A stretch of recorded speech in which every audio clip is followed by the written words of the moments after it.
បាទបងប្អូនខ្មែរយើងងាប់នឹងគេបោកថាមេដឹកនាំខ្លួនឯងនឹងបោកហើយនៅឲ្យអាថៃនឹងក៏បោកទៀតអូមិនទាន់ដឹងអីហងនាំគ្នាហូកញ្ជ្រៀលនាំគ្នាលើកជើងហ៊ុនម៉ាណែតក៏ទៅពួកអាអ្នកត្រហ៊ុនសែនមួយចំនួនគឺខ្លៅហ្មងដោយអាកងៃអាផែងវណ្ណៈអីហ្នឹងតានេះគេហៅអាមមៀចមិនខ្លាចភ្លើងមកបល័យមួយភ្លើងណាពួក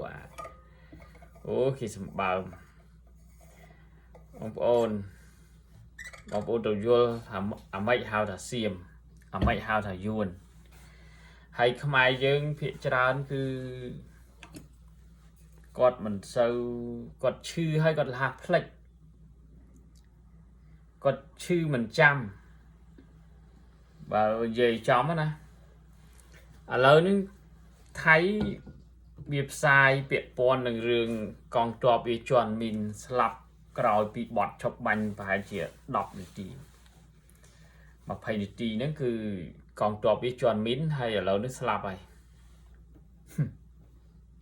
ឥឡូវនេះវាសរុកដឹកអាវុធចូលទៅព្រំដែនហើយវាដឹកអាសម្ភារៈដើម្បីទៅធ្វើលានដ្ឋានទ័ពដែលវាវាយយកបានហ្នឹងហើយវារៀបចំដើម្បីពេលប្រយុទ្ធទៀតគឺវាយកដណ្ដើមនិយាយទៅវាវាយរុលវាយកបានប៉ុណ្ណាវាយកប៉ុណ្ណឹងវាវាយបានប៉ុណ្ណាវាយកប៉ុណ្ណឹងវារុលហើយវាដាក់បោះទីតាំងវាធ្វើលានដ្ឋានដាក់នៅហ្នឹងចឹងបានថាបងប្អូនដែលចេះស្ដាប់ថៃ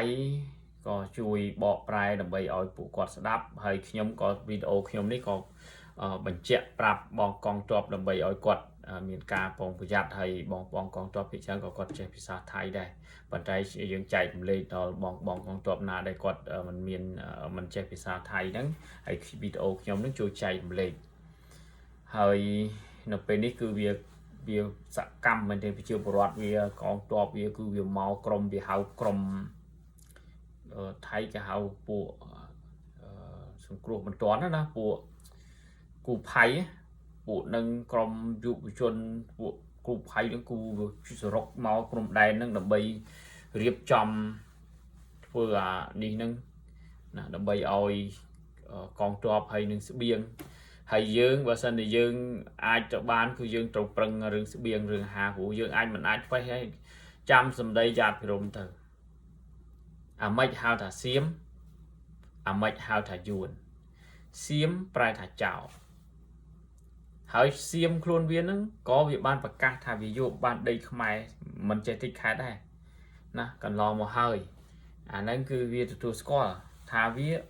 ប្រទេសខ្លួនគេប្រវត្តិខ្លួនគេដឹងហើយមិនដឹងមានគេមិនដឹងទេប៉ុន្តែធម្មតាចោលដែលទៅដល់ប្រាប់ពិភពលោកថាចោលទេណាអញ្ចឹងបងប្អូនទាំងអស់កុំភ្លេចជួយ share វីដេអូហ្នឹងហើយចែករំលែកបងប្អូនកុំតន់អាលនាំគ្នាអង្ខេតខប់ទៅមានការប្រុងប្រៀបឲ្យមែនទែនដោយការពីយើងឈប់បាញ់លើកមុនអញ្ចឹងគាត់ថាឈប់បាញ់ពុបទៅចាប់ដៃគេចាប់ធ្វើចំណាប់ខ្មាំងភ្លឹបឃើញទេអានេះគាត់ថាឈប់បាញ់ពុបម៉ែណាឲ្យតែមានបត់ឈប់បាញ់គឺទាហានវាជាន់មានរហូត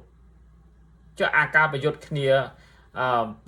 ជាង10ថ្ងៃហ្នឹងក៏មិននិយាយរឿងជាន់មានបាទហ្នឹងអាហ្នឹងគឺជាល្បិចកលដ៏ស្មុគរោគរបស់សៀមបាទអរគុណបងប្អូនកុំភ្លេចជួយ share